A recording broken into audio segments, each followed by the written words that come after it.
खुश आदमी। एक बार की बात है, एक राजा था। राजा की एक बेटी थी, बहुत सुंदर, बहुत बुद्धिमान, बहुत विनम्र, लेकिन बहुत दुखी। राजा ने वह सब कुछ किया जो उसे खुश करने के लिए वो कर सकता था या जितनी उसकी शक्ति थी, लेकिन उसका कोई फायदा नहीं हुआ। राजा ने उसके लिए सबसे सुंदर और सबसे कीमती पोशाकें खरीदी, लेकिन इससे भी मदद नहीं मिली। उन्होंने अपनी राजकुमारी के लिए विशेष रूप से संगमरमर और सोने का एक महल का निर्माण किया। सब व्यर्थ। राजकुमारी अभी भी दुखी थी। दुखी राजा ने अपने राज्य में करों टैक्स को बढ़ाया और उसके लिए नए उपहार खरीदे। राजा ने सबसे अच्छे डॉक्टरों को बुलाया, लेकिन उसके दुख का इलाज नहीं हो सका।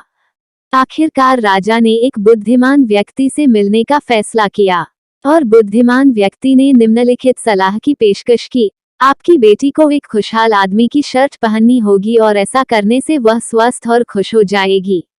राजा ने ऐसे व्यक्ति को खोजने और अपनी बेटी के लिए उसकी शर्ट लाने का फैसला किया। उन्होंने एक किसान के रूप में कपड़े पहने और अपना भेष बदला। उन्होंने एक हफ्ते, एक महीने तक यात्रा की और फिर भी कोई नहीं मिला। सभी लोग चिंतित या दुखी थे या दोनों। राजा हार मानने वाला था। एक दिन एक खेत में टहलते हुए उसने देखा कि किसान गेहूं की कटाई कर रहे हैं। सूरज चमक रहा था और शायद इसीलिए उन्होंने शर्ट नहीं पहनी थी। दोपहर करीब आ रही थी। युवा लोग सूर्य से बचने के लिए पेड़ की छाया में आए, पानी पिया और आराम किया। युवक बात कर रहे थे और जोर से हंस रहे थे। उनमें से एक विशेष रूप से खुश दिख रहा था। क्या तुम खुश हो? हाँ, मैं आपको मुमांगी कीमत दूंगा अगर आप मुझे अपनी शर्ट बेचो तो, राजा ने कहा। लेकिन मेरे पास शर्ट नहीं है, उस युवा ने कहा। हमारे राजा ने नए करों टैक्स की शुरुआत की तो मैंने अपनी आखिरी शर्ट बेच दी ताकि मैं वो के भर सकूं। मेरी शर्ट पर रखो और मेरे साथ आओ, राजा ने कहा। राजा ने अपनी बेटी की शादी उस युवक से कर दी। लेकिन यह अंत नहीं है।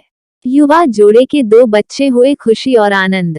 दोस्तों, इस कहानी में हमें ये बताया गया है कि किसी को भी खुश और स्वस्थ रहने के लिए ज्यादा महंगी चीजों या तोहफों की जरूरत नहीं है, बल्कि उसे जरूरत है आंतरिक संतोष की, यानी कि उसके पास जो भी है उसी में खुश रहने की। यदि ये कहानी आपको पसंद आई हो तो अपने दोस्तों और अन्य लोगों के साथ शेयर जरूर करिएगा।